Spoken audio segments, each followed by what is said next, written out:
Horror, a hard emotion to define and an even harder emotion to induce. Since the early days of cinema, filmmakers have been making films intended to scare and terrify audiences, resulting in the creation of the horror film genre. For a film to be considered a part of the horror genre, typically the film has to follow certain filmmaking conventions associated with the genre. However, unlike many other genres of film, horror has one of the least rigid definitions, causing the horror genre to contain a colorful collection of films tailored to the audience's tastes of the respective eras they were made in. The extremely wide range of horror films in existence, along with the subjectivity of horror, has made it difficult to identify the scariest film ever, though. Common choices for the scariest film ever made are typically horror classics like The Exorcist, Amen, Psycho, Nosferatu, The Shining. Finish my sentence. I said, I'm not gonna hurt you. I'm just gonna bash your brains in. Or Halloween. But in my opinion, the scariest film ever made isn't even a horror film. It's a 1985 Soviet war film titled Come and See.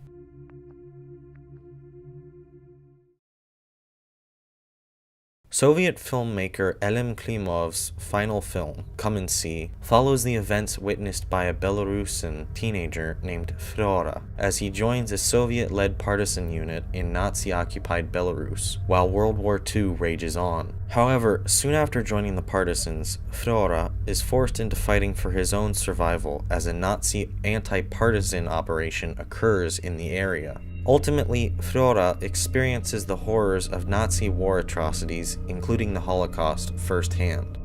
In order to understand why the film is so scary, I first need to give some historical context. When most people think of the Holocaust, the first thing that comes to mind are the horrors of Nazi extermination camps, like Auschwitz and Treblinka, where millions of European Jews were systematically murdered in specially designed gas chambers and crematoria. However, there are many more stages and elements to the Holocaust than just the Nazi death camps. In fact, by the time the first death camps became operational in late 1941, the Holocaust had already been occurring for at least 3 years, and an estimated 2 to 4 million people had already been killed in what is referred to by historians as the Holocaust by bullet. Since the outbreak of World War II in 1939, the Nazis had been killing not only Jews, but other ethnic groups deemed as subhumans, like Poles and Slavs in Nazi-occupied territories east of Germany. In fact, the Nazis had special SS paramilitary units, known as Einsatzgruppen, that worked alongside Orpo police battalions and auxiliary police groups, known as Schutzmannschaft, to shoot hundreds to thousands of people in mass killings behind front lines. The Schutzmannschaft were especially despised by occupied populations, as the groups were formed out of Nazi collaborators from the native population, effectively meaning that members of a Nazi-occupied community would help the Nazis murder their own community. A particularly well-known mass killing of innocent civilians at the hands of the Nazis was the Katyn massacre in 1943, where the infamous SS Dörriewanger Brigade, composed primarily of convicted criminals conscripted into the Waffen-SS, alongside Nazi collaborators, killed almost the entire population of the village of Katyn. This specific massacre served as the basis for Come and See's screenplay, which was co-written by Klimov and Aleš Adamovich, a Belarusian writer who wrote the Katyn story. Adamovich's personal experience as a partisan in Nazi-occupied Belarus when he was a teenager also provided invaluable insight, as he and Klimov wrote the screenplay, likely contributing to Come and See's extreme realism. So why is Come and See so scary? Well, first off, the film was produced very much like a horror film rather than a war film. Instead of focusing on showing large, set-piece battles, Come and See focuses solely on Fyodor's struggles, choosing to depict events from his somewhat subjective perspective rather than an omniscient perspective typical of war films. Really, all of the filmmaking aspects, from the cinematography, sound, acting, and even the makeup resemble what you would see in a horror film rather than a war film. The entire film was shot with natural lighting, meaning many scenes shot in naturally darker areas had to be filmed with much faster film stock. As a result of the faster film stock, the film is extremely grainy, perfectly matching the grittiness of the film's subject matter. Shooting with natural lighting also meant that the film in general is literally very dark. Shadows almost always have very little visible detail in them, and blacks are usually extremely crushed. Certain scenes look so dark to a point that they may even be underexposed. Even scenes likely shot in direct sunlight look dark. Again, the film's overall dark visuals pair perfectly with the dark and grim subject matter, giving the film that horror-type vibe. The framing of many shots also mimic horror films. In some scenes, the camera follows characters from behind, making it seem as if someone is watching or stalking them. At multiple points during the film, there are shots of a Nazi reconnaissance plane flying overhead of the characters, emphasizing this feeling that the characters are being constantly stalked. The appearance of the plane also foreshadows that something bad will occur, as it always appears before an attack or some other atrocity. But most of the time, the scariest shots in the entire film are simple straight-on close-ups of characters. There are two different types of these masterful shots in the film. Ones that show a character's terrified reaction to something, or ones that intend to directly horrify the viewer. Both types of these shots are extremely terrifying, in large part because the actors almost always stare directly into the camera, making it seem like they're directly addressing the viewer. Watch this scene where Flora finds out his family has been murdered by the Nazis.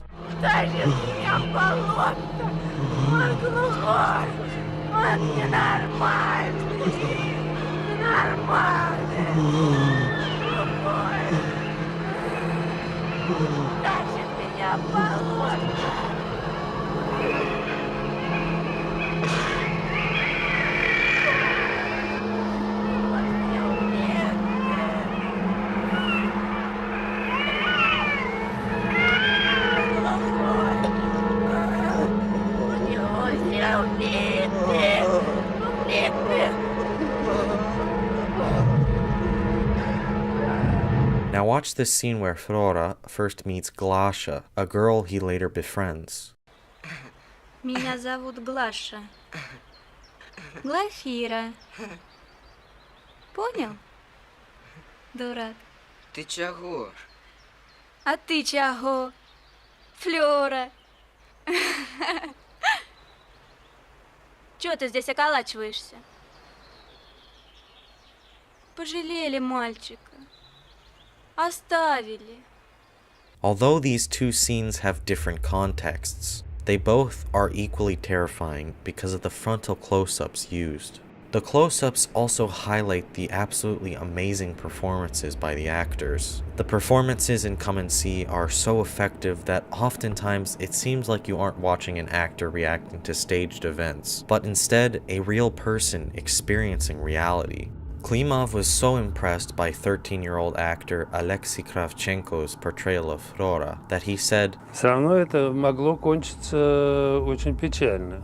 Просто печально. Психушкой могло кончиться, потому что там много состояний, когда даже никогда там... Often, the actor's expressions and body language are enough to carry a scene with little to no dialogue. For instance, watch in this scene how Flora and Glasha's expressions along with the sound design foreshadow an extremely disturbing reveal.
Знаю, где они. Пошли. Балда!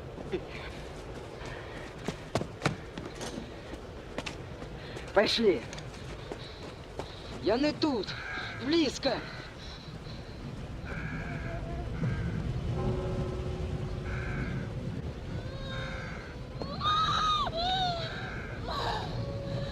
The scene I just showed also highlights how the film's sound design is very much like a horror film's. The film chooses to forego a regular soundtrack, instead using a mixture of ominous ambient music with extremely creepy sound collages, like in this hellish sequence.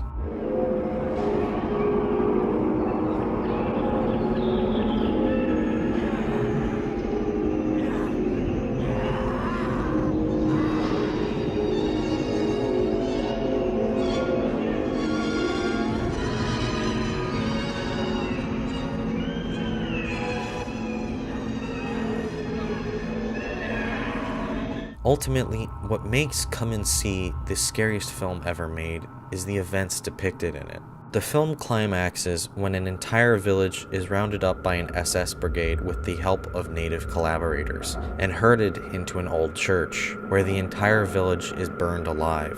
Klimov holds nothing back during this sequence, juxtaposing the villagers' sheer terror with the Nazis' perverse joy in killing civilians. Really, the point I'm trying to make here is that the things you witness in Come and See are not fictional. Sure, the events are staged in the film, but these things actually happened. What you see in this film happened in real life.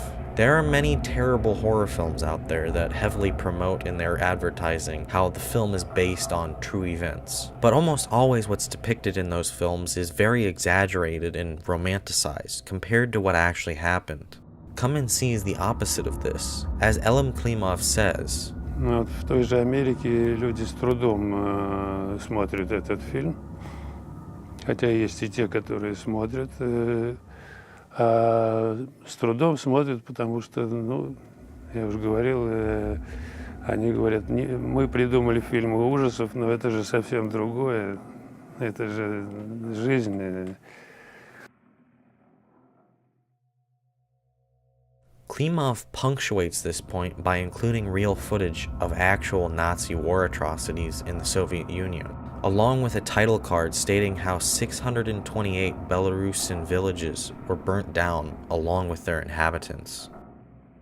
The thought that the average person, your neighbors, your friends, your family, even yourself, could commit such horrible atrocities under the right conditions. That's what makes Come and See the scariest film ever made, bringing to the forefront the darkest depths of our own thoughts.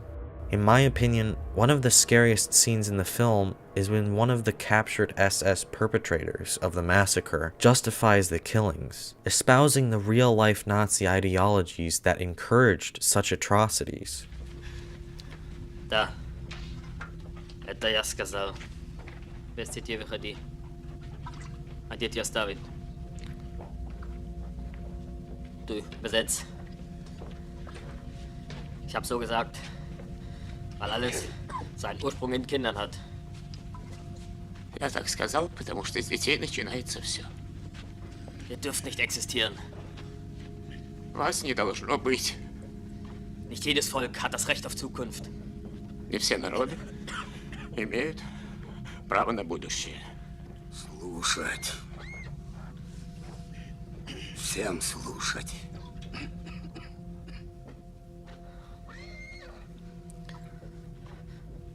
Minderwertige Rassen sind es nämlich, den Bacillus des Kommunismus gebären. Низшие расы плодят заразу коммунизма. Ihr dürft nicht bestehen. Вас не должно быть. Und die Mission wird erfüllt. И миссия будет исполнена. Heute oder morgen. Сегодня или завтра. Heute oder morgen. Klimov ends the film by posing a moral question to the viewer. What do you do with someone who has committed such horrible atrocities? Do you submit them to the same torture and horrible deaths of their victims? Do you forgive them of their actions? Or do you pursue some middle ground where the individuals are punished but in a humane way? This question arises when the partisans must decide the fate of captured SS members and their collaborators. It seems at first that the partisans intend to burn the prisoners alive, but instead decide to shoot them, subjecting them to a less torturous but still painful death. The now battered Flora then comes across a portrait of Hitler in a nearby puddle. What follows is one of the most powerful montages in cinematic history, in which Flora repeatedly shoots the portrait of Hitler, as Hitler's own life plays in reverse through real news footage. It appears that Flora thinks that by killing this symbol of the man who created this hell may somehow fix things and prevent all that has happened from ever happening. As Flora succumbs more and more to his rage, the montage gets earlier into Hitler's life, until it finally stops on a photo of Hitler as a baby, being held in his mother's arms.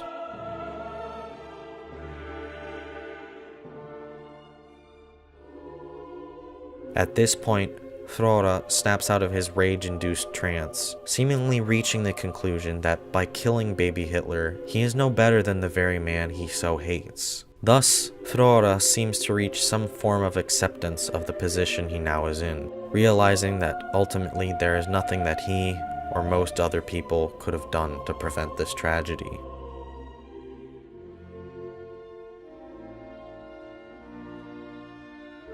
The final shot of the film, where Flora runs to join back up with the partisans, cements Come and See as the scariest film ever made, saying to the viewer that this is only a single incident in a much broader war that will still continue for 2 more years at this point in time. A war that will become even more deadly than it already is, and one in which Flora and many of the partisans will likely not survive.